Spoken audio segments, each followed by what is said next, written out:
ಎಲ್ಲರಿಗೂ ನಮಸ್ಕಾರ. ನಮ್ಮ ಲ್ಯಾಕ್ಸ್ ಬೆಂಗಳೂರು ಪ್ರಸ್ತುತಪಡಿಸುವ ದ ಹಿಂದೂ ಸುದ್ದಿ ವಿಶ್ಲೇಷಣೆಗೆ ತಮಗೆಲ್ಲ ಸ್ವಾಗತ. ಇಂದು ನಾವು 30 ಜನವರಿ 2025 ಬೆಂಗಳೂರು ಎಡಿಷನ್ ನ್ಯೂಸ್ ಪೇಪರನ್ನು ನೋಡಲಿದ್ದೇವೆ. ಈಗ ದಿನದ ಆರ್ಟಿಕಲ್ಗಳನ್ನು ನೋಡೋಣ. ಮೊದಲ ಆರ್ಟಿಕಲ್ ಬಂದು ಇಸ್ರೋಸ್ 100th launch lifts NavIC satellite. ನಾವು ನಿನ್ನೆ ಅಷ್ಟೇ ನೋಡಿದ್ವಿ ಇಸ್ರೋದ ಶ್ರೀಹರಿಕೋಟಾ ಲಾಂಚ್ ಪ್ಯಾಡ್ ಏನಿದೆ, ಇಲ್ಲಿಂದ 100ನೇ ಲಾಂಚ್ ಫ್ಲೈಟನ್ನು ನಿನ್ನೆ ಲಾಂಚ್ ಮಾಡ್ತಾರೆ ಅಂತ ನ್ಯೂಸಲ್ಲಿತ್ತು. ಸೊ ನಾವು ಅದನ್ನು ಇನ್ನು ಡೀಟೇಲ್ ಆಗಿ ಕೂಡ ನೋಡಿದ್ವಿ. ಅಂದರೆ ಯಾವುದು ಫಸ್ಟ್ ಸ್ಯಾಟಲೈಟ್ ನಾವು ಅಲ್ಲಿಂದ ಲಾಂಚ್ ಮಾಡಿರೋದು, ಯಾವ ಇಯರಲ್ಲಿ ಲಾಂಚ್ ಮಾಡಿದ್ವಿ, ಮತ್ತು ಬೇರೆ ಬೇರೆ ಸೀರೀಸ್ ಸ್ಯಾಟಲೈಟ್ಸ್ ಸ್ಯಾಟಲೈಟ್ಸ್ ನಾವು ಲಾಂಚ್ ಮಾಡಿದ್ದೀವಿ ಅಲ್ಲಿಂದ ಅನ್ನೋದನ್ನ ಕೂಡ ನಾವು ನಿನ್ನೆ ನೋಡಿದ್ವಿ. ಇವತ್ತು ಏನು ನೋಡ್ತಾ ಇದ್ದೀವಿ ಅಂತಂದರೆ ಈ 100th ಲಾಂಚ್ ಏನಾಯಿತು ಅಲ್ವಾ. ಸೊ ಆ ಲಾಂಚಲ್ಲಿ ಇದ್ದಂತಹ ಸ್ಯಾಟಲೈಟ್ ಯಾವುದು? ಸೊ ಈ ಸ್ಯಾಟಲೈಟ್ ಹೆಸರು ಬಂದು NVS-02. ಸೊ ಈ ಒಂದು NVS ಸೀರೀಸ್ ಏನಿದೆ, ಇದು ನಮ್ಮ ನಾವಿಕ್ ಸ್ಯಾಟಲೈಟ್ಸ್ ಏನಿದೆ ಅಲ್ವಾ. ಈ ಏನು ನಾವಿಕ್ ಸ್ಯಾಟಲೈಟ್ಸ್ ಅಂದರೆ ಏನಿದೆ, ಇದು ನ್ಯಾವಿಗೇಷನ್ ಇನ್ ಇಂಡಿಯನ್ ಕಾನ್ಸ್ಟಲೇಷನ್ ಅಲ್ವಾ. ಸೊ ಈ ಒಂದು ನಾವಿಕ್ ಸ್ಯಾಟಲೈಟ್ ಸೀರೀಸ್ ಏನಿದೆ, ಇದರ ಒಂದು ಪಾರ್ಟಾಗಿ ಈ NVS-2 ಅನ್ನು ನಾವು ಲಾಂಚ್ ಮಾಡಿದ್ದೀವಿ. ಸೊ ಈ NVS-2ನ ನಾವು ಲಾಂಚ್ ಮಾಡಿರೋದು ಯಾವ ಒಂದು ಆರ್ಬಿಟ್ಗೆ, ಜಿಯೋ ಸ್ಟೇಷನರಿ ಟ್ರಾನ್ಸ್ಫರ್ ಆರ್ಬಿಟ್ ಅಂತ ಏನು ಕರಿತೀವಿ, ಈ GTOಗೆ ನಾವು ಈ ಒಂದು ಸ್ಯಾಟಲೈಟನ್ನು ಲಾಂಚ್ ಮಾಡಿರೋದು. ಓಕೆನಾ. ಸೊ ಇಷ್ಟು ಬೇಸಿಕ್ ಅದು. ಮತ್ತು ಇಲ್ಲಿ ಯಾವ ಲಾಂಚ್ ವೆಹಿಕಲನ್ನು ಯೂಸ್ ಮಾಡಿದ್ದೀವಿ, ಇಟ್ ವಾಸ್ GSLV, ಅದರ F-15 ಅಂತ ಸೀರೀಸ್ ಏನಿದೆ, ಇದನ್ನು ನಾವು GSLV GSLV ರಾಕೆಟ್ ಮುಖಾಂತರ ನಾವು ಇದನ್ನು ಲಾಂಚ್ ಮಾಡಿದ್ದೀವಿ. So NVS-2 was our 100th launch. ಎಲ್ಲಿಗೆ ಪ್ಲೇಸ್ ಮಾಡಿದ್ದೀವಿ, GTOಗೆ ಪ್ಲೇಸ್ ಮಾಡಿದ್ದೀವಿ. ಯಾವ ಒಂದು ರಾಕೆಟನ್ನು ನಾವು ಬಳಸಿರೋದು, GSLVಯನ್ನು ಯೂಸ್ ಮಾಡಿರೋದು. ಮತ್ತು ಯಾವ ಒಂದು ಸೀರೀಸ್ಗೆ ಈ ಸ್ಯಾಟಲೈಟ್ ಸೇರಿದೆ, ನಾವಿಕ್ ಸೀರೀಸ್ಗೆ ಈ ಸ್ಯಾಟಲೈಟ್ ಸೇರಿದೆ. ಸೊ ಇಷ್ಟು with respect to current affairs ನೋಡೋದಾದರೆ. ಆ್ಯಂಡ್ ಈಗ ನಾವಿಲ್ಲಿ ಏನು ನೋಡಿದ್ವಿ ಅಂದರೆ ನಾವಿಕ್ ಬಗ್ಗೆ ನೋಡಿದ್ವಿ ಅಲ್ವಾ. ಸೊ ಇನ್ ಡೀಟೇಲ್ ನಾವಿಕ್ ಬಗ್ಗೆ ನಮಗೆ ಗೊತ್ತಿರಬೇಕು, ಯಾಕೆಂದರೆ it is in news. And ಇಂಡಿಯಾದ ಒಂದು ಇಂಡಿಪೆಂಡೆಂಟ್ ಗ್ಲೋಬಲ್ ನ್ಯಾವಿಗೇಷನ್ ಸಿಸ್ಟಮ್ ಆಗಿರೋ ಕಾರಣ ಇದರ ಕೆಲವು ಫೀಚರ್ಸ್ ಕೂಡ ನಮಗೆ ಗೊತ್ತಿರಬೇಕಾಗುತ್ತೆ. ಸೊ ಈ ಏನು ನಾವಿಕ್ ಇದೆ ಅಲ್ವಾ, ಈಗಾಗಲೇ ಹೇಳಿರೋ ಥರ it is India's own GPS system, global positioning system ಅಂತ ಏನು ಕರಿತೀವಿ ಅದು. ಈಗ ಹೆಂಗೆ USA ಇಟ್ ಈಸ್ GPS, ಅದೇ ಥರ ರಷ್ಯಾದು ಇಟ್ ಈಸ್ ಗ್ಲಾನಸ್, ಹಾಗೇನೇ ಭಾರತದು ಇಟ್ ಈಸ್ ನಾವಿಕ್.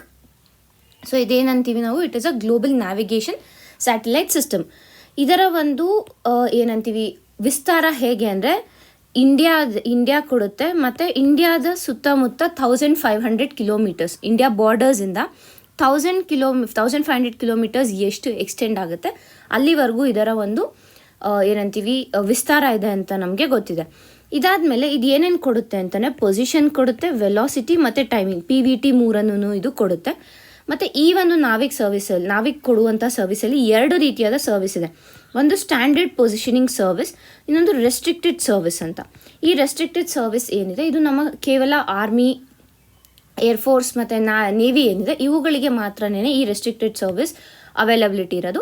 ಇನ್ನು ನಾರ್ಮಲ್ ಜನಕ್ಕೆ ಈ ಸ್ಟ್ಯಾಂಡರ್ಡ್ ಪೊಸಿಷನಿಂಗ್ ಸರ್ವಿಸ್ ಏನಿದೆ ಇದು ಲಭ್ಯ ಇದೆ. ಆ್ಯಂಡ್ ಆಲ್ಸೋ ಈ SPS ಏನಿದೆ ಅಲ್ವಾ, ಇದರ ಪೊಸಿಷನ್ ಅಕ್ಯುರಸಿ ಬಂದು 20 ಮೀಟರ್ ಅಷ್ಟಿದೆ. ಆ್ಯಂಡ್ ಆಲ್ಸೋ ಅದರ ಒಂದು ಟೈಮ್ ಅಕ್ಯುರಸಿ ಏನಿದೆ, it is around 40 nanoseconds. So 20 meters and 40 nanoseconds, ಇಷ್ಟು ನಮಗೆ ಬೇಸಿಕ್ ಇನ್ಫಾರ್ಮೇಷನ್ ಇದ್ರ ಬಗ್ಗೆ ಗೊತ್ತಿರೋದು. ನೆಕ್ಸ್ಟ್ ಈ ನಾವಿಕ್ ಸ್ಯಾಟಲೈಟ್ಸ್ ಏನಿದೆ ಅಲ್ವಾ, ಇದನ್ನು ನಾವು IRNSS ಅಂತ ಕೂಡ ಕರಿತೀವಿ, Indian regional navigation satellite system. So ಇಲ್ಲಿ ಏನು ಕೊಡುತ್ತೆ, ಈಗಾಗಲೇ ಹೇಳೋ ಥರ ರಿಯಲ್ ಟೈಮ್ ಪೊಸಿಷನಿಂಗ್ ಮತ್ತು ಟೈಮಿಂಗ್ ಸರ್ವಿಸನ್ನು ಕೊಡುತ್ತೆ ಒಂದು ಕಡೆ. ಅದಾದಮೇಲೆ ಈ ನಾವಿಕ್ ಸಿಸ್ಟಮ್ ಏನಿದೆ ಅಲ್ವಾ, ಇದರಲ್ಲಿ ಟೋಟಲ್ ಆಗಿ 7 ಸ್ಯಾಟಲೈಟ್ಸ್ ಇದೆ. ಓಕೆನಾ. ಸೊ ಇದನ್ನು ನಾವು ಒಂದು ಕಾನ್ಸ್ಟಲೇಷನ್ ಅಂತ ಕರಿತೀವಿ. ಕಾನ್ಸ್ಟಲೇಷನ್ ಏನು ಕಲೆಕ್ಷನ್ ಅಂತ ನಾವು, ಕಾನ್ಸ್ಟಲೇಷನ್ ಅಂದರೆ it is a collection. So ಇಲ್ಲಿ 7 ಸ್ಯಾಟಲೈಟ್ಸ್ ಇರೋದಕ್ಕೆ IRNSSನ ಏನು ಕರಿತೀವಿ ಅಂತಂದರೆ ಇಟ್ಸ್ ಅ ನ್ಯಾವಿಗೇಷನ್ ಕಾನ್ಸ್ಟಲೇಷನ್ ಅಂತ ನಾವು ಕರಿತೀವಿ. ಸೊ ಈ 7 ಸ್ಯಾಟಲೈಟ್ಸಲ್ಲಿ 3 ಸ್ಯಾಟಲೈಟ್ಸನ್ನು ನಾವು ಜಿಯೋ ಸ್ಟೇಷನರಿ ಅರ್ತ್ ಆರ್ಬಿಟಲ್ಲಿ ಇಟ್ಟರೆ 4 ಜಿಯೋ ಸಿಂಕ್ರನಸ್ ಆರ್ಬಿಟಲ್ಲಿ ಇಟ್ಟಿದ್ದೀವಿ. ಅದರ ಪೊಸಿಷನಿಂಗ್ನ ನಾವು ಇಲ್ಲಿ ನೋಡ್ಬೋದು. ಸೊ ಈ 3 ಏನಿದೆ, ಬ್ಲ್ಯಾಕಲ್ಲಿ 3 ಏನಿದೆ, ಇವು ಜಿಯೋ ಸ್ಟೇಷನರಿ ಅರ್ತ್ ಆರ್ಬಿಟಲ್ಲಿ ಇಟ್ಟಿರೋದು. ಇನ್ನು 4 ಈ ರೆಡ್ಡಲ್ಲಿ ಏನು ಕಾಣಿಸ್ತಾ ಇದೆ, ಇವು ಜಿಯೋ ಸಿಂಕ್ರನಸ್ ಆರ್ಬಿಟಲ್ಲಿ ಇದ್ದಾವೆ. ಆ್ಯಂಡ್ ಈ ಅಪ್ಲಿಕೇಶನ್ ಏನು, IRNSSನ ಅಪ್ಲಿಕೇಶನ್ ಏನು ಅಂತಂದರೆ ನ್ಯಾವಿಗೇಷನ್, ಯಾವ ರೀತಿಯಾದ ನ್ಯಾವಿಗೇಷನ್ ಆದರೂ ಓಕೆ, ಟೆರೆಸ್ಟ್ರಿಯಲ್ ಇರ್ಬೋದು, ಏರಿಯಲ್ ಇರ್ಬೋದು, ಮರೀನ್ ಇರ್ಬೋದು, ಈ ಒಂದು ಇದರ ನ್ಯಾವಿಗೇಷನಲ್ಲಿ ಹೆಲ್ಪ್ ಮಾಡುತ್ತೆ. ಡಿಸಾಸ್ಟರ್ ಮ್ಯಾನೇಜ್ಮೆಂಟಲ್ಲಿ ಹೆಲ್ಪ್ ಮಾಡುತ್ತೆ. ವೆಹಿಕಲ್ ಟ್ರ್ಯಾಕಿಂಗಲ್ಲಿ ಹೆಲ್ಪ್ ಮಾಡುತ್ತೆ. ಮತ್ತು ಈ ಜಿಯೋಡೆಟಿಕ್ ಡೇಟಾ ಕ್ಯಾಪ್ಚರಲ್ಲಿ ಹೆಲ್ಪ್ ಮಾಡುತ್ತೆ. ಮತ್ತು ವಾಯ್ಸ್ ನ್ಯಾವಿಗೇಷನ್ ಏನು ಕೊಡುತ್ತೆ ಡ್ರೈವರ್ಸ್ಗೆ, ಅದು ಕೂಡ ಈ IRNSS ಹೆಲ್ಪ್ ಮಾಡುತ್ತೆ. ಸೊ ಇಷ್ಟು ಬೇಸಿಕ್ ಇನ್ಫಾರ್ಮೇಷನ್ ನಮಗೆ ತಿಳಿದಿರಬೇಕಾಗಿರೋದು. ಈಗ ಮುಂದಿನ ಆರ್ಟಿಕಲ್ ನೋಡೋಣ. 30 dead, 60 injured in stampede as crowd surge at Mahakumbh. ನಾನು ಇವತ್ತು ಈ ಆರ್ಟಿಕಲ್ ಏನಕ್ಕೆ ತೊಗೊಂಡಿದ್ದೀನಿ ಅಂದರೆ, ನಮ್ಮ ಡಿಸಾಸ್ಟರ್ ಮ್ಯಾನೇಜ್ಮೆಂಟಲ್ಲಿ ಏನು ಬರುತ್ತೆ, ಸ್ಟ್ಯಾಂಪೀಡ್ ಇಸ್ ಅ ಇಶ್ಯೂ.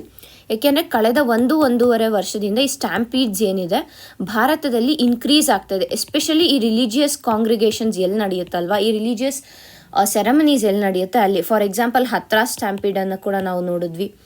ಇನ್ನು ಹಲವಾರು ಕಡೆ ಈ ರೀತಿಯಾದ ಎಲ್ಲಿ ದೇವಸ್ಥಾನಗಳಲ್ಲಿ ಹೆವಿ ಜನಸಂಖ್ಯೆ ಆದಾಗ ಆಗಲೂ ಕೂಡ ಸ್ಟ್ಯಾಂಪೀಡ್ಸ್ ಆಗಿರೋಣ. ಇತ್ತೀಚೆಗೆ ತಿರುಪತಿಲಿ ಆದಂಥ ಸ್ಟ್ಯಾಂಪೀಡ್ಸನ್ನು ನಾವು ನೋಡ್ಬೋದು.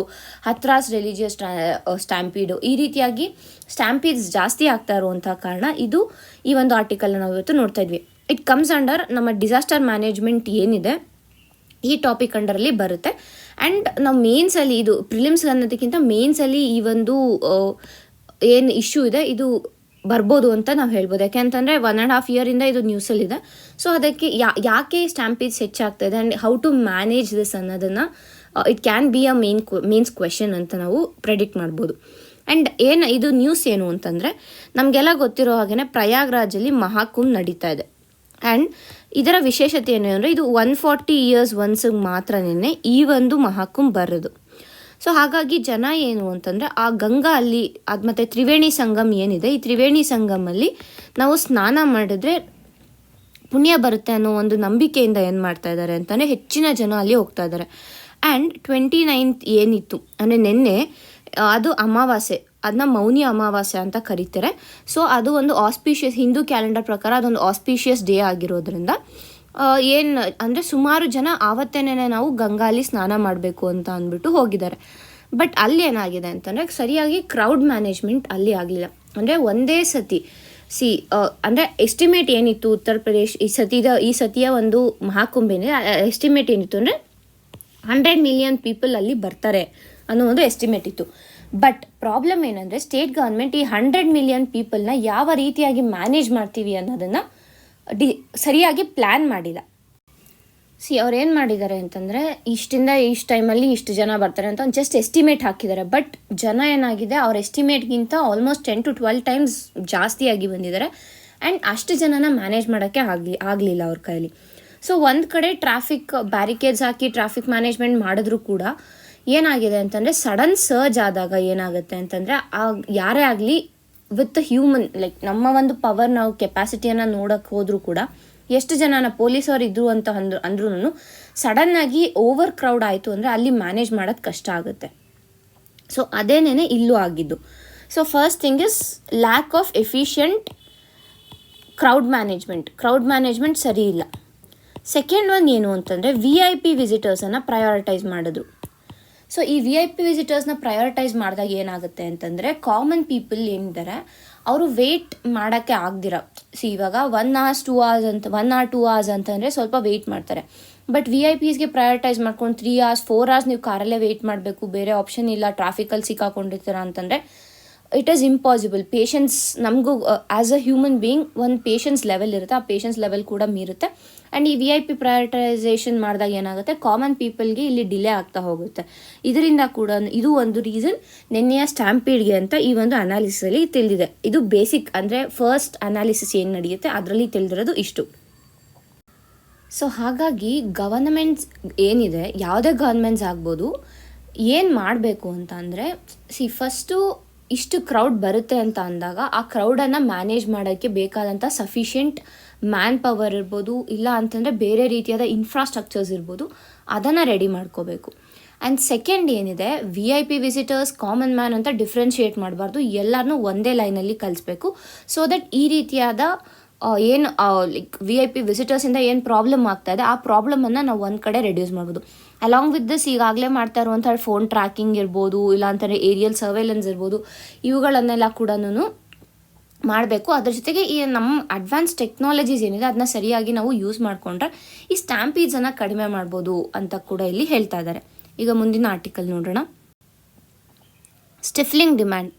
MNREGA should not be let down by funding issues and wage delays. ಈ ಮನ್ರೇಗಾ ಏನಿದೆ ಅಂದರೆ Mahatma Gandhi National Rural employment guarantee Scheme. So ಇಲ್ಲಿ ಇದು ಹೇಳೋ ಥರನೇ it is a rural employment guarantee scheme ಅಲ್ವಾ. ಸೊ ಇದು ಏನಿದೆ ಇದು ಅಪ್ರಾಕ್ಸಿಮೇಟಾಗಿ ಒಂದು 20 years ಆಗಿದೆ ಇಂಪ್ಲಿಮೆಂಟ್ ಮಾಡಿ.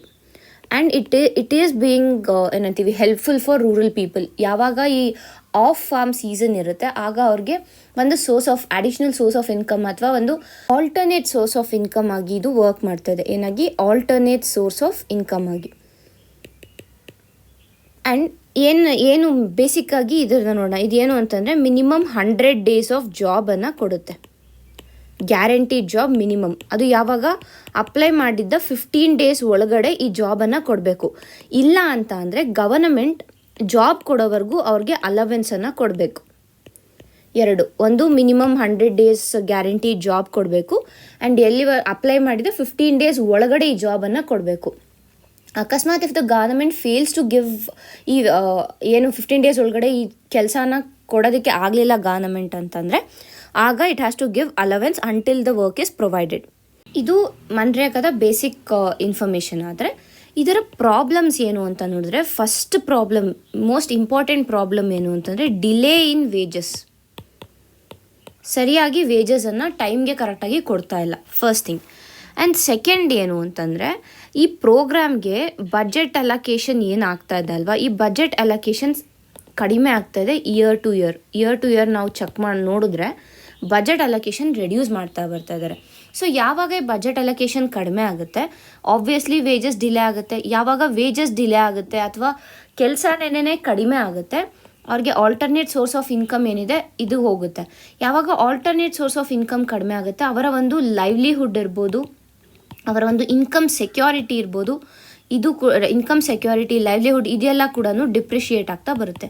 ಅಂದರೆ ಅವರು ಮತ್ತಷ್ಟು ಪಾವರ್ಟಿಗೆ ಹೋಗ್ತಾ ಇರ್ತಾರೆ, ಮತ್ತಷ್ಟು ಅವರು ಬಡತನದ ಒಂದು ಜಾಲ ಏನಿರುತ್ತೆ ಅದಕ್ಕೆ ಹೋಗ್ತಾ ಇರ್ತಾರೆ ಅನ್ನೋದನ್ನ ನಾವು ತಿಳ್ಕೊಬೇಕಾಗುತ್ತೆ. ಏನು ಅಂತಂದರೆ ಈ ಸ್ಕೀಮ್ ಏನಿದೆ ಅಲ್ಲ MNREGA is a demand driven scheme. ಯಾಕೆ ಡಿಮ್ಯಾಂಡ್ ಡ್ರಿವನ್ ಅಂತಂದರೆ ಈಗ ಇದು ರೂರಲ್ ಎಂಪ್ಲಾಯ್ಮೆಂಟ್ ಪ್ರೋಗ್ರಾಮ್. ಯಾವಾಗ ಹೆಚ್ಚಿನ ಪ್ರಮಾಣದಲ್ಲಿ ಜನರು ಇರ್ತಾರೆ ಇದರಲ್ಲಿ ಅಂದರೆ ಆಫ್ ಫಾರ್ಮ್ ಸೀಸನಲ್ಲಿ ಇರ್ತಾರೆ. ಯಾಕೆ ಆಫ್ ಫಾರ್ಮ್ ಸೀಸನ್ ಅಂದರೆ ಏನು, ಈಗ ನೋಡಿ ಜಾನಿಂದ ಮಾರ್ಚ್ ಏಪ್ರಿಲ್ ಮೇವರೆಗೂ ಅಷ್ಟಾಗಿ ಕೆಲಸ ಇರಲ್ಲ. ಅಂದರೆ ಈಗ ಅಗ್ರಿಕಲ್ಚರಲ್ ಫೀಲ್ಡ್ಸಲ್ಲಿ ಈ ಟೈಮಲ್ಲಿ ಏನಿದೆ ಈಗ ಏನು ಪ್ರೊಡ್ಯೂಸ್ ಏನಿರುತ್ತೆ ಅದನ್ನೆಲ್ಲ ತೆಗೆದುಬಿಟ್ಟಿರ್ತಾರೆ. ಈ ಒಂದು ಪೀರಿಯಡಲ್ಲಿ ಏನು ಕೆಲಸಗಳನ್ನು ಮಾಡೋದಿಲ್ಲ with respect to agriculture. So ಈ 3-4 months ಸಸ್ಟೈನ್ ಆಗೋದಕ್ಕೆ ಅವ್ರಿಗೆ ಇನ್ಕಮ್ ಬೇಕು. ಸೊ ಅಂಥ ಟೈಮಲ್ಲಿ ಈ ರೂರಲ್ ಎಂಪ್ಲಾಯ್ಮೆಂಟ್ ಮನ್ರೇಗಾ ಯೂಸ್ ಆಗುತ್ತೆ ಅವ್ರಿಗೆ. ಅಂದರೆ ಇದು ಆಫ್ ಫಾರ್ಮ್ ಸೀಸನ್ ಆಗಿರೋದ್ರಿಂದ. ಸೊ ಯಾವಾಗ ಇಟ್ ಈಸ್ ಡಿಮ್ಯಾಂಡ್ ಡ್ರಿವನ್ ಅಷ್ಟೇ. ಅಂದರೆ ಕೆಲವು ವರ್ಷ ಪೂರ್ತಿ ಈ ಮನ್ರೇಗಾಲ್ಲಿ ಡಿಮ್ಯಾಂಡ್ ಇರೋದಿಲ್ಲ. ಯಾಕೆ ಅಂತಂದರೆ ಈಗಾಗಲೇ ಹೇಳಿರೋ ಥರ off farm farm agriculture related works ಅವ್ರಿಗೆ ಇರುತ್ತೆ. ಯಾವಾಗ ಅಗ್ರಿಕಲ್ಚರ್ ರಿಲೇಟೆಡ್ ವರ್ಕ್ಸ್ ಇರೋದಿಲ್ಲ ಅವರು ಬೇರೆ ಆಲ್ಟರ್ನೇಟ್ ಸೋರ್ಸ್ ಆಫ್ ಇನ್ಕಮನ್ನು ನೋಡ್ಕೊಂಡು ಬಂದಾಗ ಇಲ್ಲಿ ಮನ್ರೇಗಾಗೆ ಬರ್ತಾರೆ. So that is why it is demand driven. ಅಂದರೆ ಇದು ಆಫ್ ಫಾರ್ಮ್ ಸೀಸನಲ್ಲಿ ಡಿಮ್ಯಾಂಡ್ ಇರುತ್ತೆ. ಮತ್ತು ಇನ್ನೊಂದು ಏನು ಅಂತಂದರೆ ಈ ಮೈಗ್ರೆಂಟ್ ವರ್ಕರ್ಸ್ ಏನಿರ್ತಾರೆ ಇವರಲ್ಲಿ ಈ ಮೈಗ್ರೆಂಟ್ ವರ್ಕರ್ಸ್ ಏನು ಅಂತಂದರೆ ಈಗ ಒಂದು 6 months ಬೇರೆ ಕಡೆ ವರ್ಕ್ ಮಾಡಿದ್ದಾರೆ ಅಂದರೆ ಮತ್ತೆ ಒಂದು 3 months ಅವ್ರು ಊರಿಗೆ ಹೋಗ್ತಾರೆ ವಾಪಸ್. ಸೊ ಆವಾಗ ಏನಾಗುತ್ತೆ ಅಂತಂದರೆ ಅಂಥ ಟೈಮಲ್ಲಿ ಊರಲ್ಲಿ ಅವ್ರಿಗೆ ಮತ್ತೆ ಕೆಲಸ ಬೇಕಾಗಿರುತ್ತೆ. ಆಗಲೂ ಕೂಡ ಅವ್ರಿಗೆ ಈ ಒಂದು ಮನ್ರೇಗಾ ಹೆಲ್ಪ್ ಮಾಡುತ್ತೆ. So for example migrant workers issue ಬಂದಾಗ ನಾವು COVID-19 ಟೈಮಲ್ಲಿ ಇದನ್ನು ಹೆಚ್ಚಾಗಿ ನೋಡಿದ್ವಿ. ಯಾಕೆಂದರೆ COVID-19 ಲಾಕ್ಡೌನ್ಸ್ ಆಗಿದ್ದ ಕಾರಣ ಏನಾಯಿತು, ಹಲವಾರು ಜನ ವಾಪಸ್ ಅವರ ಮನೆಗಳಿಗೆ ಅಥವಾ ವಾಪಸ್ ಅವರ ಊರುಗಳಿಗೆ ಹೋದರು. ಅಲ್ಲಿ ಹೋದಾಗ ಅವ್ರಿಗೆ ಸೋರ್ಸ್ ಆಫ್ ಇನ್ಕಮ್ ಯಾವಾಗಿರಲಿಲ್ಲ, ಆಗ ಅವ್ರಿಗೆ ಮತ್ತೆ ಮನ್ರೇಗಾಗೆ ಹೋಗಬೇಕು ಅನ್ನೋ ಒಂದು ಥಾಟ್ ಬರುತ್ತೆ. So that is why it is demand driven. So demand driven ಅಂದ್ಬಿಟ್ಟು ನಾವು ಈ ಬಜೆಟ್ ಅಲೋಕೇಶನನ್ನು ರೆಡ್ಯೂಸ್ ಮಾಡೋದು ತಪ್ಪು ಅಂತ ಇಲ್ಲಿ ಹೇಳ್ತಾ ಇದ್ದಾರೆ. ಓಕೆನಾ. And other issues. ಸೊ ಇದಿಷ್ಟು ಬಜೆಟ್ ಅಲೋಕೇಶನ್ ಇರ್ಬೋದು, ಡಿಲೇ ಇರ್ಬೋದು, ಇದೆಲ್ಲ ಪ್ರಾಬ್ಲಮ್ಸ್ ಆಯಿತು. ಮತ್ತಷ್ಟು ಪ್ರಾಬ್ಲಮ್ಸ್ ಏನು ಅಂತಂದರೆ ಇದರ ವೇಜಸ್ ಏನಿದೆ ಅಲ್ಲ ಇದನ್ನು ಇನ್ಫ್ಲೇಷನ್ಗೆ ಅಡ್ಜಸ್ಟ್ ಮಾಡ್ತಾ ಇಲ್ಲ. So these wages has to be adjusted to inflation. ಯಾಕೆ ಅಂತಂದರೆ ಮೊದಲಿಂದ 150 ರೂಪೀಸ್ ಕೊಡ್ತಾ ಇದ್ದಾರೆ, 150 ರೂಪೀಸೇ ಕೊಟ್ಕೊಂಡು ಬಂದರೆ ಆಗಲ್ಲ. ಬಿಕಾಸ್ ಆಗಿನ 150ಗೂ ಈಗಿನ 150ಗೂ ಅಜಗಜಾಂತರ ವ್ಯತ್ಯಾಸ ಇದೆ. ಅಂದರೆ ಆಗ 150ಗೆ ನಮ್ಗೆ ಎಷ್ಟೊಂದು ಐಟಮ್ಸ್ ಬರ್ತಾಯಿತ್ತು, ಈಗ 150ಗೆ 1 kg ಬೇಳೆ ಕೂಡ ಬರೋದಿಲ್ಲ. ಸೊ ಹಾಗಾಗಿ ನಾವು ಹಾಗೆ ಕಂಪೇರ್ ಮಾಡಿದಾಗ ಈ ವೇಜಸ್ ಏನಿದೆ ಇದು ಇನ್ಫ್ಲೇಷನ್ಗೆ ಅಡ್ಜಸ್ಟ್ ಮಾಡಬೇಕು ಅನ್ನೋದು ಕೂಡ ಒಂದು ಪ್ರಾಬ್ಲಮ್. ಅಂದರೆ ಇನ್ಫ್ಲೇಷನ್ ಅಡ್ಜಸ್ಟೆಡ್ ವೇಜಸ್ ಇಲ್ಲ ಅನ್ನೋದು ಒಂದು ಪ್ರಾಬ್ಲಮ್. ಮತ್ತೊಂದು ಪ್ರಾಬ್ಲಮ್ ಏನು ಅಂತಂದರೆ ಈ ಏನು ಆಧಾರ್ ಸೀಡಿಂಗ್ ಮಾಡಿ ಅಂತ ಹೇಳ್ತಾ ಇದ್ದಾರೆ. ಅಂದರೆ ಈಗ ಮನ್ರೇಗಾ ಕಾರ್ಡ್ಸ್ ಏನಿರುತ್ತಲ್ವ ಅದಕ್ಕೆ ಆಧಾರ್ ನಂಬರ್ಸ್ನ ಲಿಂಕ್ ಮಾಡಿ ಅಂತ. ಅದರಲ್ಲೂ ಕೂಡ ಹಲವಾರು ಇಶ್ಯೂಸ್ಗಳು ಬರ್ತಾ ಇದೆ ಅಂತ ಹೇಳ್ಬೋದು. ಅಂದರೆ ಈಗ ಪೇಮೆಂಟ್ ರಿಲೇಟೆಡ್ ಇಶ್ಯೂಸ್, ಕೆಲವ್ರ ಹತ್ರ ಆಧಾರ್ ಕಾರ್ಡ್ಸ್ ಇಲ್ಲ, ಇನ್ನು ಕೆಲವ್ರ ಹತ್ರ ಆಧಾರ್ ಕಾರ್ಡ್ಸ್ ಇದ್ದರೆ ಬೇರೆ ಬೇರೆಯಾದ ರೀತಿಯಾದ ಇಶ್ಯೂಸ್ಗಳು ಕೂಡ ಇದೆ. ಅಂದರೆ ಕೆಲವು ಕಡೆ ಡುಪ್ಲಿಕೇಶನ್ ಆಫ್ ಆಧಾರ್ ಇರೋದು ನಾವು ನೋಡ್ತೀವಿ. ಸೊ ಹಾಗಾಗಿ ಅದು ಕೂಡ ಒಂದು ಇಶ್ಯೂ. ಸೊ ಈ 4 ಮೇನ್ ಇಶ್ಯೂಸ್ ಇದೆ. ಅದರಲ್ಲಿ ಹೆಚ್ಚಿನದಾಗಿ ನಾವೀಗ ಸದ್ಯಕ್ಕೆ ಪ್ರಾಮಿನೆನ್ಸ್ ಕೊಡಬೇಕಾಗಿರೋದು ಈ ಬಜೆಟ್ ಅಲೋಕೇಶನ್ಗೆ. ಆ್ಯಂಡ್ ಬಜೆಟ್ ಈಗ ಫೆಬ್ರವರಿ 1 ನಾವು ಬಜೆಟ್ ಪ್ರೆಸೆಂಟ್ ಮಾಡ್ತಾ ಇರೋ ಕಾರಣ ಈ ಒಂದು ಆರ್ಟಿಕಲ್ ನ್ಯೂಸಲ್ಲಿದೆ. ಅಂದರೆ ಬಜೆಟ್ ಏನಿದೆ ಇದು ಮನ್ರೇಗಾಗೆ ಬಜೆಟ್ ಅಲೋಕೇಶನನ್ನು ಇನ್ಕ್ರೀಸ್ ಮಾಡಬೇಕು ಅಂತ ಒಂದು ಸಜೆಷನನ್ನು ಈ ಆರ್ಟಿಕಲಲ್ಲಿ ಕೊಡ್ತಾ ಇದ್ದಾರೆ. ಮುಂದಿನ ಆರ್ಟಿಕಲ್ ನೋಡೋಣ. Panel clears report on Waqf bill amid opposition dissent. ಈ ವಕ್ಫ್ ಬಿಲ್ ಏನಿದೆ ಅಲ್ವಾ, ಈ ವಕ್ಫ್ ಅಮೆಂಡ್ಮೆಂಟ್ ಬಿಲ್ ಏನಿದೆ ಇದನ್ನ 2024 ಸೆಪ್ಟೆಂಬರಲ್ಲಿ ಆ್ಯಕ್ಚುಲಾಗಿ ಇಂಟ್ರೊಡ್ಯೂಸ್ ಮಾಡಿದ್ರು. ಈ ವಕ್ಫ್ ಬಿಲ್ ಏನಿದೆ ಇದರಲ್ಲಿ ಏನು ಹೇಳುತ್ತೆ, ಇದು ಆ್ಯಕ್ಚುಲಾಗಿ ಏನು ಈ ಒಂದು ಆ್ಯಕ್ಟ್ ಅಥವಾ ಏನಿದೆ ವಕ್ಫ್ ಆ್ಯಕ್ಟ್ 1995 ಏನು ಹೇಳುತ್ತೆ ಅಂತಂದರೆ, ಯಾವುದೇ ರೀತಿಯಾದ ಒಂದು ಇಶ್ಯೂಸ್ ಬಂದರೆ ಇನ್ ಮ್ಯಾನೇಜಿಂಗ್ ವಕ್ಫ್ ಪ್ರಾಪರ್ಟೀಸನ್ನು ಮ್ಯಾನೇಜ್ ಮಾಡುವಾಗ ಯಾವುದೇ ರೀತಿಯಾದ ಇಶ್ಯೂಸ್ ಚಾಲೆಂಜಸ್ ಬಂದರೆ ಅದನ್ನು ಸಾಲ್ವ್ ಮಾಡೋದಕ್ಕೋಸ್ಕರ ಈ ಒಂದು ಆ್ಯಕ್ಟನ್ನು ಇಂಟ್ರೊಡ್ಯೂಸ್ ಮಾಡಿದ್ರು. ಆ್ಯಂಡ್ 2024 ಸೆಪ್ಟೆಂಬರಲ್ಲಿ ಇಂಟ್ರೊಡ್ಯೂಸ್ ಮಾಡಿದಂತಹ ಅಮೆಂಡ್ಮೆಂಟ್ ಬಿಲ್ ಏನಿದೆ ಅದು ಮತ್ತಷ್ಟು ಈ ಒಂದು ವಕ್ಫ್ ಪ್ರಾಪರ್ಟಿ ಅಡ್ಮಿನಿಸ್ಟ್ರೇಷನ್ ಏನಿದೆ, ಮ್ಯಾನೇಜ್ಮೆಂಟ್ ಏನಿದೆ ಅದನ್ನ ಇಂಪ್ರೂವ್ ಮಾಡೋಕ್ಕೆ. ಫಾರ್ ಎಕ್ಸಾಂಪಲ್ ಆ್ಯಕ್ಟನ್ನು ರೀನೇಮ್ ಮಾಡಿದ್ದಾರೆ, ಮತ್ತು ಡೆಫಿನಿಷನ್ಸ್ ವಕ್ಫ್ ಅಂದರೆ ಬರುವಂತಹ ಡೆಫಿನಿಷನ್ನ ಅಪ್ಡೇಟ್ ಮಾಡಿದ್ದಾರೆ, ಮತ್ತು ರಿಜಿಸ್ಟ್ರೇಷನ್ ಪ್ರಾಸೆಸ್ ಮತ್ತಷ್ಟು ಈಸಿ, ಸಿಂಪ್ಲಿಫೈಡ್ ಮತ್ತು ಇಂಪ್ರೂವ್ ಮಾಡಿದ್ದಾರೆ. ಈ ರೀತಿಯಾಗಿ ಹಲವಾರು ಚೇಂಜಸನ್ನು ಈ ಬಿಲ್ ಮಾಡಿತ್ತು. ಬಟ್ ಪ್ರಾಬ್ಲಮ್ ಏನಂತಂದರೆ ಆಗ ಏನು ವಿಂಟರ್ ಸೆಷನ್ ಏನಾಯಿತು ಅಲ್ಲಿ ಬಿಲ್ಲು ಪಾಸ್ ಆಗಲಿಲ್ಲ. ಬಟ್ ಏನು ಮಾಡಿದ್ರು ಅಂದರೆ ಒಂದು ಜಾಯಿಂಟ್ ಪ್ಯಾನಲ್ಗೆ ಕೊಟ್ಟರು, ಸೊ ದ್ಯಾಟ್ ಆ ಪ್ಯಾನಲ್ ಏನಿದೆ ಈ ಬಿಲ್ನ ಕಂಪ್ಲೀಟಾಗಿ ಅನಲೈಸ್ ಮಾಡಿ ಏನಾದರೂ ಚೇಂಜಸ್ ಬೇಕಂದರೆ ರೆಕಮೆಂಡ್ ಮಾಡಲಿ ಅಂತ. ಬಟ್ ಇವಾಗ ಏನಾಗಿದೆ ಅಂತಾರೆ, ಈ ಪ್ಯಾನಲ್ ಆ್ಯಕ್ಚುಲಾಗಿ ಈ ರಿಪೋರ್ಟನ್ನು ಈ ಒಂದು ಅಮೆಂಡ್ಮೆಂಟ್ ಬಿಲ್ ಏನಿದೆ ಅದನ್ನ ಕ್ಲಿಯರ್ ಮಾಡಿದೆ. ಸೊ ಈ ನಿಟ್ಟಿನಲ್ಲಿ ನಾವು ಇವತ್ತು ಏನು ನೋಡ್ತೀವಿ ಅಂದರೆ, ಫಸ್ಟು ಈ ವಕ್ಫ್ ಅಮೆಂಡ್ಮೆಂಟ್ ಬಿಲ್ ಏನಿತ್ತು ಇದರ ಕೆಲವು ಇಂಪಾರ್ಟೆಂಟ್ ಪ್ರಾವಿಷನ್ಸ್ ಏನಿದೆ ಅದನ್ನು ನೋಡ್ತೀವಿ. ತದನಂತರ ಈ ವಕ್ಫ್ ಅಂತಂದರೆ ಏನಿದೆ ಅದರ ಬಗ್ಗೆ ಸ್ವಲ್ಪ ಇನ್ಫಾರ್ಮೇಷನನ್ನು ಇವತ್ತು ನಾವು ನೋಡ್ತೀವಿ. ಈಗ ಮೊದಲಿಗೆ ಈ ಅಮೆಂಡ್ಮೆಂಟ್ ಬಿಲ್ ಏನಿದೆ ಇದರ ಪ್ರಾವಿಷನ್ಸನ್ನು ನೋಡೋಣ. ಫಸ್ಟ್ ಏನು ಅಂತಂದರೆ ಈ ಒಂದು ವಕ್ಫ್ ಆ್ಯಕ್ಟ್ ಏನಿದೆ ಅಲ್ವಾ 1995 ಈ ಆ್ಯಕ್ಟ್ ಏನಿದೆ ಆ್ಯಕ್ಚುಲಾಗಿ ಫಸ್ಟಾಗಿ ವಕ್ಫ್ ಆ್ಯಕ್ಟ್ ಬಂದಿದ್ದು ಇಟ್ ವಾಸ್ ಇನ್ 1954. ಅದನ್ನು 1995 ಅಮೆಂಡ್ ಮಾಡಿ ಈಗ ಸದ್ಯಕ್ಕೆ ನಾವು ಫಾಲೋ ಮಾಡ್ತಾ ಇರೋದು 1995 ಆ್ಯಕ್ಟನ್ನು. ಸೊ ಇಲ್ಲಿ ಏನು ಮಾಡ್ತಾ ಇದೆ ಅಂತಂದರೆ ಇದನ್ನು ಫಸ್ಟು ವಕ್ಫ್ ಆ್ಯಕ್ಟ್ ಅಂತ ಇರೋದನ್ನು unified Waqf management empowerment efficiency and development act ಅಂತ ಚೇಂಜ್ ಮಾಡ್ತಾ ಇದ್ದಾರೆ ನೇಮನ್ನು. So that is first thing. Next ದಿನ 1995 ಆ್ಯಕ್ಟ್ ಏನಿತ್ತಲ್ವಾ ಅದ್ರ ಪ್ರಕಾರ ವಕ್ಫ್ ಫಾರ್ಮೇಷನ್ನ ಯಾವಾಗ ಅಲವ್ ಮಾಡ್ತಾಯಿದ್ರು ಅಂದರೆ it was by either declaration or recognition based on long term use, ಇದೆರಡರ ಮೇಲೆ. ಬಟ್ ಈಗ ಬಿಲ್ ಏನು ಹೇಳ್ತಾ ಇದೆ, ಬಿಲ್ ಏನು ಚೇಂಜ್ ಮಾಡ್ತಾ ಇದೆ ಅಂತಂದರೆ ಯಾರು ವಕ್ಫ್ ಪ್ರಾಪರ್ಟಿನ ಡಿಕ್ಲೇರ್ ಮಾಡ್ಬೋದು ಅಂದರೆ ಎನಿ ಪರ್ಸನ್, ಯಾವುದೇ ಒಂದು ಮನುಷ್ಯ 5 ವರ್ಷ ಇಸ್ಲಾಮನ್ನು ಪ್ರಾಕ್ಟೀಸ್ ಮಾಡಿದರೆ ಅವನು ವಕ್ಫನ್ನು ಡಿಕ್ಲೇರ್ ಮಾಡ್ಬೋದು ಅಂತ ಹೇಳ್ತಾ ಇದ್ದಾರೆ. ಆ್ಯಂಡ್ ಆಲ್ಸೋ ಈ ವಕ್ಫನ್ನು ಡಿಕ್ಲೇರ್ ಮಾಡುವಾಗ ಆ ಒಂದು ಪರ್ಸನ್ ಏನಿರ್ತಾನಲ್ಲ ಅವನಿಗೆ ಆ ಪ್ರಾಪರ್ಟಿ ಸೇರಬೇಕು. So this is the first condition in the bill. ಅಂದರೆ ಓನ್ಲಿ ಪರ್ಸನ್ ಪ್ರಾಕ್ಟೀಸಿಂಗ್ ಇಸ್ಲಾಂ. ಇಷ್ಟು ದಿನ ಏನಿತ್ತು ಅಂದರೆ ಈಗ ಯಾರಾದರೂ ಹಿಂದೂ ಅಥವಾ ಬೇರೆ ಕ್ರಿಶ್ಚಿಯನ್ ಯಾರಾದರೂ ಒಂದು ಅವರ ಪ್ರಾಪರ್ಟಿನ ವಕ್ಫಾಗಿ ಕನ್ವರ್ಟ್ ಮಾಡಬೇಕು ಅಂತಂದರೆ ಅವರು ಕೂಡ ಮಾಡ್ಬೋದಿತ್ತು. ಬಟ್ ಇವಾಗ ಏನಿದೆ ಅಂದರೆ ಓನ್ಲಿ ಪರ್ಸನ್ ಪ್ರಾಕ್ಟೀಸಿಂಗ್ ಇಸ್ಲಾಂ, ನಾವು ಇಸ್ಲಾಮನ್ನು ಪ್ರಾಕ್ಟೀಸ್ ಮಾಡ್ತಾ ಇದ್ರೆ ಮಾತ್ರ, ಅದು ಅಟ್ಲೀಸ್ಟ್ ಫಾರ್ 5 years ಪ್ರಾಕ್ಟೀಸ್ ಮಾಡಿದರೆ ಮಾತ್ರನೇ ವಕ್ಫನ್ನು ಡಿಕ್ಲೇರ್ ಮಾಡ್ಬೋದು. ಅದಾದಮೇಲೆ ಮೊದಲು ಏನು ಪ್ರಾವಿಷನ್ ಇತ್ತು ಅಂದರೆ ವಕ್ಫ್ ಬೈ ಯೂಸರ್ ಅಂತ ಒಂದು ಪ್ರಾವಿಷನ್ ಇತ್ತು. ಏನು ವಕ್ಫ್ ಬೈ ಯೂಸರ್ ಅಂತಂದರೆ ಈಗ ಒಂದು ಜಾಗನ ಸುಮಾರು ವರ್ಷಗಳಿಂದ ಒಂದು 10-15 ವರ್ಷಗಳಿಂದ ರಿಲಿಜಿಯಸ್ ಪರ್ಪಸ್ಗೆ ಯೂಸ್ ಮಾಡ್ತಾ ಇದ್ದಾರೆ ಅಂತಂದರೆ ಅದನ್ನು ನಾನೇ ಓನ್ ಮಾಡಿದರೂ ಕೂಡ ಅದನ್ನ ವಕ್ಫ್ ಅಂತ ಡಿಕ್ಲೇರ್ ಮಾಡ್ತಾಯಿದ್ರು. ಸೊ ಒನ್ಸ್ ವಕ್ಫ್ ಅಂತ ಡಿಕ್ಲೇರ್ ಮಾಡಿದ್ರೆ ನನಗೆ ಆ ಒಂದು ಪ್ರಾಪರ್ಟಿ ಮೇಲೆ ಯಾವುದೇ ರೀತಿಯಾದ ರೈಟ್ಸ್ ಇರೋದಿಲ್ಲ. ಸೊ ಆ ರೀತಿಯಾದ ಒಂದು ಪ್ರಾವಿಷನ್ ಏನಿತ್ತು ವಕ್ಫ್ ಬೈ ಯೂಸರ್ ಅಂತ, ಆ ಪ್ರಾವಿಷನ್ನ ಈ ಬಿಲ್ ತೆಗಿತಾ ಇದೆ. ಇದು ಒಂದು. ಮತ್ತು ಇನ್ನೊಂದೇನು ಅಂತಂದರೆ ಈ ಬಿಲ್ ಮತ್ತೇನು ಆ್ಯಡ್ ಮಾಡ್ತಾ ಇದೆ ಅಂತಂದರೆ Waqf alal aulad must not result in denial of inheritance right to the donors heir including women heir. ಏನಾಗ್ತೈತೆ ಅಂದರೆ ಈಗ ವಕ್ಫ್ ಏನಿದೆ ಅಲ್ವಾ, ಈ ವಕ್ಫ್ ಏನಾದರೂ ಈಗ ನಮ್ಮ ತಂದೆ ಇಲ್ಲ ನಮ್ಮ ತಾತ ಯಾರಾದ್ರೂ ಅದನ್ನು ಡೊನೇಟ್ ಮಾಡಿದ್ದಾರೆ ಅಂದರೆ ನನಗೆ ಅದರ ಮೇಲೆ ರೈಟ್ಸ್ ಹೋಗ್ಬಿಡ್ತಾ ಇತ್ತು. ಬಟ್ ಈಗ ಈ ಬಿಲ್ ಏನು ಅಮೆಂಡ್ ಮಾಡಿದೆ ಅಂತಂದರೆ ಆ ರೀತಿಯಾಗಿ ಇನ್ಹೆರಿಟೆನ್ಸ್ ರೈಟ್ಸ್ನ ಡಿನೈ ಮಾಡೋದಕ್ಕೆ ಆಗೋದಲ್ಲ, ಇನ್ಕ್ಲೂಡಿಂಗ್ ವಿಮೆನ್ ಆದರೂ ಕೂಡ ಅವ್ರಿಗೂ ಕೂಡ ಆ ಒಂದು ಪ್ರಾಪರ್ಟಿ ಮೇಲೆ ರೈಟ್ಸ್ ಇರುತ್ತೆ. ಆ ಇನ್ಹೆರಿಟೆನ್ಸ್ ರೈಟ್ಸ್ ಏನಿದೆ ಅದು ವಿಮೆನ್ಗೂ ಕೂಡ ಸಿಗಬೇಕು, ಮೆನ್ಗೂ ಕೂಡ ಆ ಒಂದು ಯಾರು ಡೊನೇಟ್ ಮಾಡಿರ್ತಾರೆ ಅವ್ರಿಗೆ ಅಂದರೆ ಅವರ ಒಂದು ನೆಕ್ಸ್ಟ್ ಜನ್ರೇಷನ್ಸ್ಗೆ ಆ ಇನ್ಹೆರಿಟೆನ್ಸ್ ರೈಟ್ಸನ್ನು ಕೊಡಬೇಕು ಅಂತ ಬಿಲ್ ಹೇಳಿದೆ. ಸೊ ಈ ಮೂರು ಪಾಯಿಂಟ್ಸ್ ಇಂಪಾರ್ಟೆಂಟ್ ಆಗುತ್ತೆ ಅಂದರೆ ಅಮೆಂಡ್ಮೆಂಟ್ ಬಿಲ್ಲಲ್ಲಿ ಏನು ಹೇಳಿದೆ ಅನ್ನೋದು. ನೆಕ್ಸ್ಟ್ ಬಂದು ಬಿಲ್ ಏನು ಹೇಳುತ್ತೆ ಅಂದರೆ any government property identified as waqf will cease to be so. ಈಗ ಇಷ್ಟು ದಿನ ಯಾವ್ದಾದ್ರು ಒಂದು ಗವರ್ಮೆಂಟ್ ಪ್ರಾಪರ್ಟಿನ ವಕ್ಫ್ ಅಂತ ಡಿಕ್ಲೇರ್ ಮಾಡಿದ್ರು ಅಂದರೆ ಅದು ಇನ್ಮೇಲೆ ವಕ್ಫ್ ಆಗಿರೋದಿಲ್ಲ, it will become a government property again ಅಂತ ಈ ಬಿಲ್ ಹೇಳ್ತಾ ಇದೆ. ನೆಕ್ಸ್ಟ್ ಏನು ಅಂತಂದರೆ ಆ್ಯಕ್ಟ್ ಏನು ಹೇಳುತ್ತೆ ಅಂತಂದರೆ ಮೊದಲು ವಕ್ಫ್ ಬೋರ್ಡನ್ನು ಈ ಒಂದು ವಕ್ಫ್ ಬೋರ್ಡ್ ಅಂತ ಒಂದು ಬೋರ್ಡನ್ನು ಕ್ರಿಯೇಟ್ ಮಾಡಿದ್ದಾರೆ. ಸೊ ಅಂದರೆ as per this Waqf act 1995 ಅಲ್ಲಿ ಏನು ಹೇಳ್ತಾ ಇತ್ತು ಅಂದರೆ ಈಗ ಒಂದು ಪ್ರಾಪರ್ಟಿ ವಕ್ಫ್ ಪ್ರಾಪರ್ಟಿನ ಅಲ್ವಾ ಅಂತ ಡಿಸಿಷನ್ ಏನಿದೆ, ಆ ಡಿಸಿಷನ್ ಫೈನಲ್ ಆಗಿ it was by Waqf board ಏನಾದರೂ ಆ ಒಂದು ಏರಿಯಾ ಅಥವಾ ಒಂದು ಲ್ಯಾಂಡ್ ಬಂದು ವಕ್ಫ್ ಪ್ರಾಪರ್ಟಿ ಅಂದರೆ it automatically become Waqf property. ಈ ಒಂದು ಪ್ರಾವಿಷನ್ ಏನಿದೆ ಈ ಪ್ರಾವಿಷನ್ನ ಈ ಅಮೆಂಡ್ಮೆಂಟ್ ಬಿಲ್ ತೆಗೆದು ಹಾಕ್ತಾ ಇದೆ. ಅದಾದಮೇಲೆ ಮತ್ತೊಂದು ಪ್ರಾವಿಷನ್ ಈ ಬಿಲ್ ಏನು ಇಂಟ್ರೊಡ್ಯೂಸ್ ಮಾಡಿದೆ ಅಂತಂದರೆ ಡಿಸ್ಟ್ರಿಕ್ಟ್ ಕಲೆಕ್ಟರ್ ಏನಿರ್ತಾರಲ್ವ ಅವರು ಆ ವಕ್ಫ್ ಪ್ರಾಪರ್ಟಿನ ಸರ್ವೆ ಮಾಡಬೇಕು ಅನ್ನೋದು. ಇಷ್ಟು ದಿನ ಸರ್ವೆ ಕಮಿಷನರ್ ಮಾಡ್ತಾಯಿದ್ರು, ಸೆಪ್ರೇಟ್ ಸರ್ವೆ ಕಮಿಷನರ್ನ ಅಪಾಯಿಂಟ್ ಮಾಡ್ತಾಯಿದ್ರು. ಬಟ್ ಈಗ ಡಿಸ್ಟ್ರಿಕ್ಟ್ ಕಲೆಕ್ಟರ್ ಏನಿರ್ತಾರೆ ಅವರೇ ಒಂದು ಸರ್ವೆ ವಕ್ಫ್ ರಿಲೇಟೆಡ್ ಏನೇ ಇದ್ರೂ ಆ ಸರ್ವೆನ ಮಾಡಬೇಕು ಅಂತ.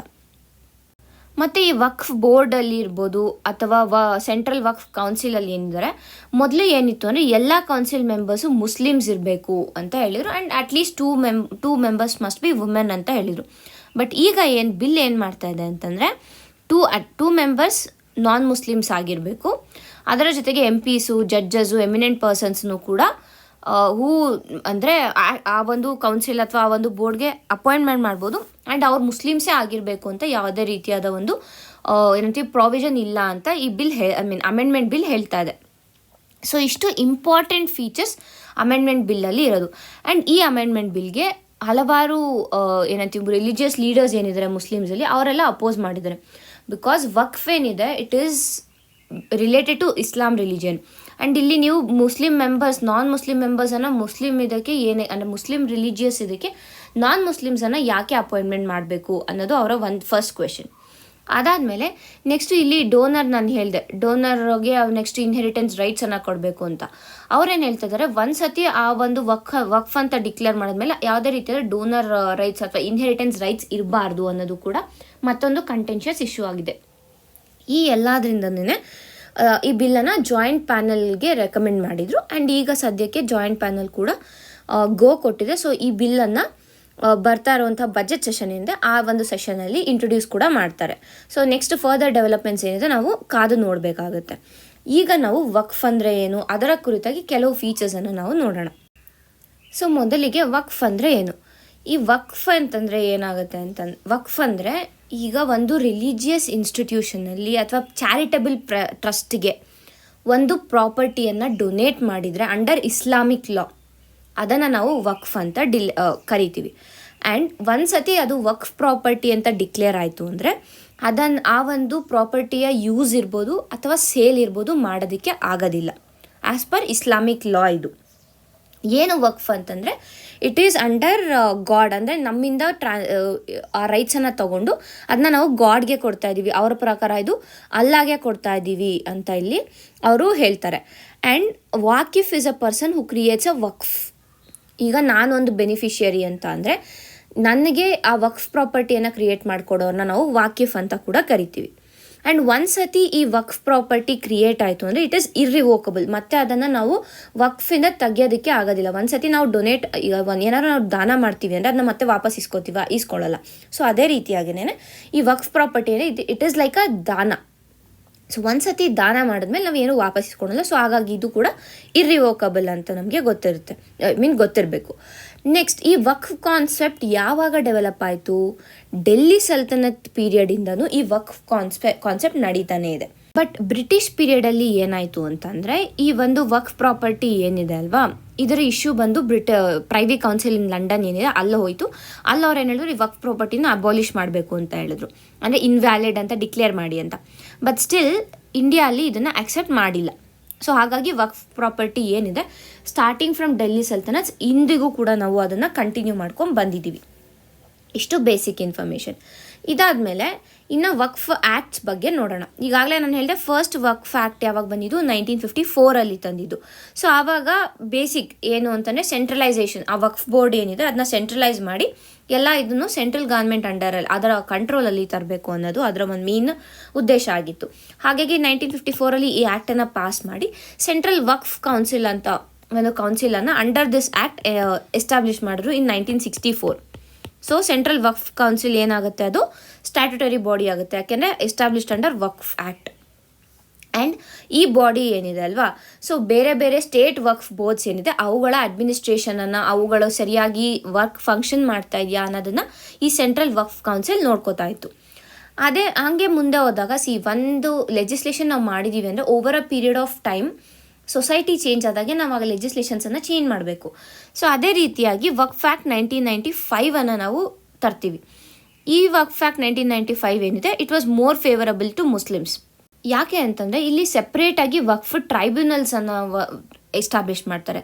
ಸೊ ವಕ್ಫ್ ಟ್ರೈಬ್ಯುನಲ್ಸ್ಗೆ ಏನು ಸಿವಿಲ್ ಕೋರ್ಟ್ಗೆ ಇರುವಂತಹ ಎಲ್ಲ ರೈಟ್ಸನ್ನು ಕೊಡ್ತಾರೆ. ಸೊ ಯಾವುದೇ ರೀತಿಯಾದ ಲೀಗಲ್ ಪ್ರೊಸೀಡಿಂಗ್ಸ್ ಅಥವಾ ಲೀಗಲ್ ಡಿಸ್ಪ್ಯೂಟ್ಸ್ ಆಯಿತು ಅಂತಂದರೆ ಈ ವಕ್ಫ್ ಟ್ರೈಬ್ಯುನಲ್ಲೇ ನೋಡ್ಕೋತಾ ಇತ್ತು. ಆ್ಯಂಡ್ 2013 ಏನು ಮಾಡ್ತಾರೆ ಅಂತಾನೆ ಮತ್ತಷ್ಟು ಅಮೆಂಡ್ಮೆಂಟನ್ನು ತಂದು ಈ ವಕ್ಫ್ ಮ್ಯಾನೇಜ್ಮೆಂಟನ್ನು ಮೋರ್ ಎಫಿಷಿಯೆಂಟ್ ಆ್ಯಂಡ್ ಟ್ರಾನ್ಸ್ಪರೆಂಟ್ ಮಾಡ್ತಾರೆ. ಆಮೇಲೆ 2022 ಏನಾಗುತ್ತೆ ಅಂತಂದರೆ ಈ ವಕ್ಫ್ ರಿಪೀಲ್ ಬಿಲ್ಲನ್ನು ನಾವು ಇಂಟ್ರೊಡ್ಯೂಸ್ ಮಾಡ್ತೀವಿ. ಯಾಕೆ ಅಂತ ಅಂದರೆ India being a secular state and ಎಲ್ಲರನ್ನೂ ಈಕ್ವಲ್ ಆಗಿ ನೋಡಬೇಕು ಅನ್ನೋ ಕಾರಣಕ್ಕೆ ಈ ವಕ್ಫ್ ಬೋರ್ಡ್ ಏನಿದೆ ಇದನ್ನು ನಾವು ತೆಗಿಬೇಕು. ಯಾಕೆಂದರೆ ವಕ್ಫ್ ಪ್ರಾಪರ್ಟೀಸ್ ಇದ್ದರೆ ಅಲ್ಲಿ ಇನ್ಇಕ್ವಾಲಿಟಿ ಎಸ್ಟಾಬ್ಲಿಷ್ ಆಗುತ್ತೆ ಅನ್ನೋ ಒಂದು ರೀಸನನ್ನು ಕೊಟ್ಟು ಗವರ್ನಮೆಂಟು ಈ ಬಿಲ್ಲನ್ನು ಸ್ಟಾರ್ಟ್ ಮಾಡಿದ್ರು ಆ್ಯಕ್ಚುಲ್ ಆಗಿ. ಸೊ ಅದರ ಕಂಟಿನ್ಯೂಷನ್ ಈಗ ರಿಪೀಲ್ ಬಿಲ್ ಆಗಿಲ್ಲ, ಪಾಸ್ ಆಗಲಿಲ್ಲ. ಸೊ ಅದನ್ನು ಅಮೆಂಡ್ ಮಾಡಿ ವಕ್ಫ್ ಬೋರ್ಡನ್ನು ಅಮೆಂಡ್ ಮಾಡ್ಬೋದು ಅಂದ್ಬಿಟ್ಟು ವಕ್ಫ್ ಅಮೆಂಡ್ಮೆಂಟ್ ಬಿಲ್ಲನ್ನು ಈಗ ಇಂಟ್ರೊಡ್ಯೂಸ್ ಮಾಡಿದ್ವಿ. ಆ್ಯಂಡ್ ಅಂತರ ಪ್ರಾವಿಷನ್ಸ್ನ ಈ ಹಿಂದೆ ಕೂಡ ನಾವು ನೋಡಿದ್ವಿ. ಇಷ್ಟು ಇದರಿಂದ ಆರ್ಟಿಕಲ್ಗಳಾಗಿವೆ. ಧನ್ಯವಾದಗಳು.